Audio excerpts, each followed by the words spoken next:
ओम श्री गणेशाय नम नमस्कार बंधुगण आपण माननकु आम यूट्यूब चैनल को स्वागत। बंधुगण आजिर भिडियो रे आमे आपण माननकु कहिबाकु जाउछु 22 तारिखर दिन आपणकर किपरि साब्यस्त हेबो केउ प्रकारर आपण आजिर दिन को प्लानिंग करिवे ता सहित जदि विशेष भाव में कहबा आजिर दिन आपणकर किपरि कटिबो केउ सबु जिनिस रे आपणको फायदा हेबो केउ सबु जिनिस रे आपणको सावधानता अवलंबन करबाकू पड़िबो आपणको लव लाइफ किपरि रहिबो क्यारियर किपरि रहिबो बिजनेस आ व्यापार किपरि रहिबो ता सहित स्वास्थ्यर महत्वपूर्ण इनफॉरमेशन मध्ये आमे आपण मानको भिडियो रे कहबू आ भिडियो शेष रे आमे आपण मानको गोटे उपाय विषय मध्ये कहबू जहा द्वारा आपण आजिर दिन को आहुरी अधिक शुभ और मंगलदायक साब्यस्त करि परिबे। तेणु आगो को वीडियो आरंभ करबा पूर्व आमर आपनको रिक्वेस्ट जदि आपण आमर चैनल न आछंती चैनल को सब्सक्राइब करंतु सांगरे नोटिफिकेशन बेल को मध्ये ऑन करंतु जहाद्वारा समय समय नुआ नुआ भिडियो नोटिफिकेशन आपणको पाखरे पहुँची जिवो। आसंतु जानिबा किपरि रहिबो आपणको पई 22 तारिखर दिन जदि सबुठारु प्रथमे आपणको कहिबू कि कोन आपणको पई आज पॉजिटिव रहिबा पई जाउछि जदि विशेष भाव में आमे आपण मानकु कहिबू कि फ्रेंड्स आज आपणकर उच्च स्तरीय अधिकारी सह संबंध बहुत भल हेबा कारण भल पोजिशन आपणको प्राप्त हेबार संभावना बनुछि भल धन लाभ प्राप्त हेबार विशेष भाव में जोग आपणको पई बनू अछि। जदि आपण कौनसी कार्य करूछंती तो से सब कार्य रे भल सफलता मध्ये आपणको प्राप्त हेबो। एहा सहित विशेष भाव में जदि कहिबा आपणको कौनसी नुआ अवसर मध्ये मिलिबो से अवसर रे आपणको निजे किछि टाइम रे स्पेंड मध्ये करि नेबे पूरा ऊर्जा आउ सहन शक्ति आपणको भितरे देखिबाकू मिलिबो। आपण जेउ भी कार्य रे आज हाथ देबे से सब कार्य रे आपणको विशेष भाव में सफलता मिलिबो आउ सुचारू रूप रे ए दिन रे आपणकर सब कार्य मध्ये बहुत ही आसानी रे बनि जिवो जो कारण पई आपणको आर्थिक स्थिति पूरा भल हेबार विशेष भाव में संभावना बनुछि। ए दिन रे आर्थिक लाभ पई करा जायथिबा प्रयास आपणकर सफल मध्ये हेबो। ता सहित जदि कहबा आपण आपणकर ज्ञान को बढ़ेबा आ लोकंक द्वारा निजर विचार बांटिबारे आपण चेष्टा करिवे जणे आउ जनक जरूरत को ध्यान रे रखिकी सामान्य ठारू अधिक विचारशील मध्ये नजर आसिबे। ता सहित अन्यक ठारू साहाय्य सहयोग पाइबा पई आपणक इच्छा आपणको आगको प्रेरित करिवे। ता सहित आपण नुआ योजना मध्ये बनाई पारंती जहा आगको जाई आपणक पई काफी शुभ फलदायी साब्यस्त हेबो।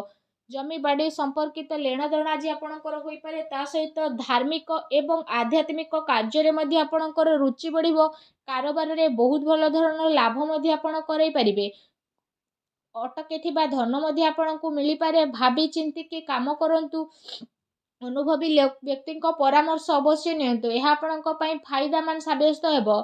आसंतु जानिबा आपणको पई कोन नेगेटिव रहइबो जदि कहबा ए दिन रे गाड़ी आउ घरर प्राप्ति पाई करा जायथिबा प्रयास रे आपणकर बाधा उत्पन्न होई पारे। जदि आपण चाकरी करूछंती तो क्यारियर को नै उत्थान पतनर स्थिति आपणको विशेष भाव में देखिबा पाई मिलिबो किंतु प्रयास करिबा द्वारा बहुत भल धरणर लाभ प्राप्ति आपणको विशेष भाव में जोग बनू अछि। एहा सहित जदि कहिबा आपणको पारिवारिक सुख रे किछि कमिता देखिबाकू मिलिबो ता सहित जदि कहिबा से सबु समस्या कारणर विशेष भाव में आपणकर मानसिक चिंता मध्ये बढ़ी पारे जहार विपरीत फल आपणको शरीर उपरे पड़िबो। ए दिन रे शत्रु माने आपणको उपरे भारी होई पारंती कोनोसी प्रकारर विवाद जदि चालुछि तो आपण सावधान रहिबार अति आवश्यकता रहिछि। जदि कोनोसी प्रकारर कोर्ट मकद्दमा चलीछि बा प्रॉपर्टी संबंधित कोनोसी विवाद रहिछि तो अधिक प्रयास करंतु नाही अन्यथा स्थिति विपरीत दिग को जाई पारे। ता सहित जदि कहिबा चिंता बा टेंशन रो आपण दूरी रुहंतु ए समय रे एमिति किछि घटना घटिबो जहा द्वारा आगो को बढ़िबा आपणको पई मुश्किल होई जिवो। निजर सब भूल रु किछि सिखंतु आ पुणी थरे ताकू दोहरिबा ठारू बंची की रुहंतु। ता सहित आज प्रतिटी क्षेत्र में प्राथमिकता मिलिबो कोनोसी अपॉइंटमेंट बा अन्य कोनोसी महत्वपूर्ण जिनिस हेबार विशेष भाव में संभावना मध्ये बनू अछि। केते सारा कथा रे निज मनरु डर को बाहर करंतु और परिश्रम रे काम करिबा पई चेष्टा करंतु नकारात्मक विचार सह बचंतु अन्यथा परिवार रे कଳି झगड़ा हेबार संभावना रहिछि। अधिक परिश्रम द्वारा शारीरिक मानसिक रूप रे थकापण मध्ये आपण अनुभव करिवे एहार प्रभाव विशेष भाव में संपर्क उपरे पड़िबो तेणु सावधान रहंतु। आसंतु जानिबा ए दिन रे आपणको लव लाइफ किपरि रहिबो। ए दिन आपण समस्ते निजर प्रेम जीवनर विशेष भाव में पूर्ण रूप में आनंद उठाइबे ଯଦି ଆପଣ କାହାକୁ ପ୍ରେମ କରୁଛନ୍ତି ତ ଏ ସମୟରେ ତାଙ୍କୁ ପ୍ରପୋଜ ମଧ୍ୟ କରିପାରନ୍ତି। ଏହା ପାଇଁ ସ୍ଥିତି ଆପଣଙ୍କର କାଫି ଅନୁକୂଳ ଭରା ରହିବ। କିନ୍ତୁ ଏ କାର୍ଯ୍ୟ ଆପଣଙ୍କୁ ଶୀଘ୍ର ହିଁ କରିନେବାର ଅଛି। ପ୍ରେମୀ ପ୍ରେମିକାଙ୍କ ଭିତରେ ଆପୋଷିକ ସାମଞ୍ଜସ୍ୟ ଏ ଦିନରେ ମଧୁର ହେବାର ବିଶେଷ ଭାବରେ ସମ୍ଭାବନା ବନୁଛି। ତା ସହିତ ପ୍ରେମ ମହବତ ମାମଲାରେ ବିଶେଷ ଭାବରେ ଚିନ୍ତା ବନିବାର କଷ୍ଟ ହେବ। ତା ସହିତ ଏ ସମୟରେ ଯଦି ଆପଣ ଦୁଇ ଜଣଙ୍କ ଭିତରେ କୌଣସି ପ୍ରକାର ବିବାଦ ଥିଲା ତ ସେ ସବୁ ବିବାଦକୁ ସୁଲଝେଇବାକୁ ଟ୍ରାଏ କରନ୍ତୁ। ଯଦି ନୂଆ ରିଲେସନସିପ୍ ଅଛି ସେଥିରେ କୌଣସି ତରତରରେ ଫଇସଲା ଆପଣ ନିଅନ୍ତୁ ନାହିଁ। ଏହା ଆପଣଙ୍କ ପାଇଁ ବହୁତ ଭଲ ରହିବ। ଆସନ୍ତୁ ଜାଣିବା ଏ ଦିନରେ ଆପଣଙ୍କ ବ୍ୟବସାୟିକ କ୍ୟାରିୟର କିପରି ରହିବ। ଏ ଦିନରେ ବ୍ୟବସାୟିକ ଗତିବିଧିରେ ପ୍ରୋବ୍ଲେମ ଆପଣଙ୍କର ଆସିପାରେ, କିନ୍ତୁ କଠିନ ପରିଶ୍ରମରେ କାର୍ଯ୍ୟରେ ସଫଳତା ଆପଣଙ୍କୁ ପ୍ରାପ୍ତ ହେବ। ଆଉ ଧନ ଲାଭର କାଫି ସ୍ଥିତି ମଧ୍ୟ ବନୁଛି। କାର୍ଯ୍ୟକ୍ଷେତ୍ରରେ କାମର ଅଧିକତା ରହିବା କାରଣରୁ ଶାରୀରିକ ମାନସିକ ରୂପରେ ଥକାପଣ ମଧ୍ୟ ଆପଣ ଅନୁଭବ କରିବେ। କୋର୍ଟ କଚେରୀ ସମ୍ବନ୍ଧିତ ଆପଣଙ୍କୁ କୌଣସି ଭଲ ଖୁସି ଖବର ମଧ୍ୟ ଏ ଦିନରେ ପ୍ରାପ୍ତ ହୋଇଯିବ। ବିଦ୍ୟାର୍ଥୀ ବର୍ଗଙ୍କ ପାଇଁ ସମୟ ବହୁତ ଭଲ ରହିବ। ଚାକିରି କରୁଥିବା ଲୋକଙ୍କ ପାଇଁ ଦିନ ମଧ୍ୟ ବହୁତ ମିଲାଜୁଲା ଭରା ସାବ୍ୟସ୍ତ ହେବ। ଏ ଦିନର ଟାଇମିଂ ଆପଣଙ୍କର ଆର୍ଥିକ ସ୍ଥିତିକୁ ମଜବୁତ କରିବାରେ ବିଶେଷ ଭାବରେ କାଫି ମହତ୍ତ୍ୱପୂର୍ଣ୍ଣ ଭରା ସାବ୍ୟସ୍ତ ହେବ।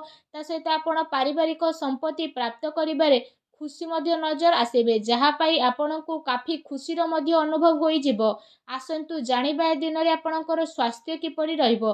ଯଦି କହିବା ଆପଣଙ୍କୁ ଆପଣଙ୍କର ଖାଦ୍ୟପେୟ ଉପରେ ବିଶେଷ ରୂପରେ ଧ୍ୟାନ ଦେବାର ଆବଶ୍ୟକତା ମଧ୍ୟ ରହିଛି।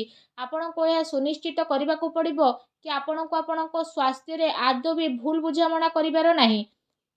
ଆପଣ ଆପଣଙ୍କ ଶରୀର ମାମଲାରେ ମିଲାଜୁଲା ପରିଣାମ ମଧ୍ୟ ବିଶେଷ ଭାବରେ ଦେଖିବା ପାଇଁ ପାଇବେ। ତା ସହିତ ମଧ୍ୟାହ୍ନ ପରେ ଆପଣଙ୍କର ସ୍ୱାସ୍ଥ୍ୟ ବିଗିଡ଼ି ମଧ୍ୟ ଯାଇପାରେ। ବାହନ ଚଳାଇବା ସମୟରେ ସାବଧାନ ଅବଲମ୍ବନ କରନ୍ତୁ। ତା ସହିତ ନିଜର ଭୋଜନ ସାମଗ୍ରୀ ଉପରେ ଆପଣ ବିଶେଷ ରୂପରେ ଧ୍ୟାନ ଦିଅନ୍ତୁ। ଆଉ ସମୟ ବାହାର କରି ନିଜ ପାଇଁ ପ୍ରତିଦିନ ନିୟମିତ ରୂପରେ ଏକ୍ସରସାଇଜ କରନ୍ତୁ। ତେବେ ଆପଣ ନିଜକୁ ସୁସ୍ଥ ବନେଇକି ରଖିପାରିବାରେ ସଫଳ ନଜର ଆସିବେ। ସେଥିପାଇଁ ଆପଣ ନିଜ ସ୍ୱାସ୍ଥ୍ୟକୁ ଆହୁରି ଅଧିକ ଭଲ ରଖିବା ପାଇଁ ପ୍ରତ୍ୟେକ ଦିନ ଯୋଗ କରନ୍ତୁ, ବ୍ୟାୟାମ କରନ୍ତୁ ଏବଂ ସୁସ୍ଥ ରୁହନ୍ତୁ। ଫ୍ରେଣ୍ଡସ୍, ଆସନ୍ତୁ ଜାଣିବା ଆଜି ଆପଣଙ୍କ ପାଇଁ କ'ଣ ବିଶେଷ ଉପାୟ ରହିଛି। ଯଦି କହିବା ଆଜି ଆପଣ ସ୍ନାନ ଆଦି ବିଶେଷ ଭାବରେ କରିସାରିବା ପରେ ଭଗବାନ ଶନିଦେବଙ୍କୁ ସ୍ମରଣ କରିକି ବହୁତ ହି ସଚ୍ଚା ମନରେ କଳା କୁକୁର, କଳା ଗାଈକୁ ରୁଟି ଏବଂ କଳା ପକ୍ଷୀକୁ ଦାନା ଖାଇବାକୁ ଦିଅନ୍ତୁ। ଏପରି କରିବା ଦ୍ୱାରା ଭଗବାନ ଶନିଦେବ ବହୁତ ହି ଶୀଘ୍ର ପ୍ରସନ୍ନ ହେବେ ଏବଂ ଆପଣଙ୍କର ସବୁ କଷ୍ଟକୁ ମଧ୍ୟ ଦୂର କରିବେ। ଆଉ ଆପଣଙ୍କ ଜୀବନରେ ଯାହା ବି ପ୍ରୋବ୍ଲେମ ଆସୁଥିଲା ସବୁ ପ୍ରୋବ୍ଲେମର ଅନ୍ତ କରିବେ। ଆପଣଙ୍କ ଜୀବନରେ ଯାହା ବି କଠିନ ପରିସ୍ଥିତି ଆସୁଥିଲା ତାକୁ ଦୂର କରିବେ ଓ ଶୀଘ୍ର ଆପଣଙ୍କୁ ଶୁଭ ଫଳର ପ୍ରାପ୍ତି ହେବ। ଆଉ ଆପଣଙ୍କର ସବୁ କାର୍ଯ୍ୟ ବହୁତ ହି ଆସାନରେ ପୂରଣ ହେବ। ଭଗବାନ ଶନିଦେବଙ୍କ ଆଶୀର୍ବାଦ ଆପଣଙ୍କୁ ମିଳୁ। କମେଣ୍ଟ ବକ୍ସରେ ସଚ୍ଚା ଦିଲରେ ଜୟ ଶନିଦେବ ଅବଶ୍ୟ ଲେଖନ୍ତୁ। ଭିଡ଼ିଓକୁ ଲାଇକ୍ କରିବା ପାଇଁ ଆଦୌ ବି ଭୁଲନ୍ତୁ ନାହିଁ। ଧନ୍ୟବାଦ।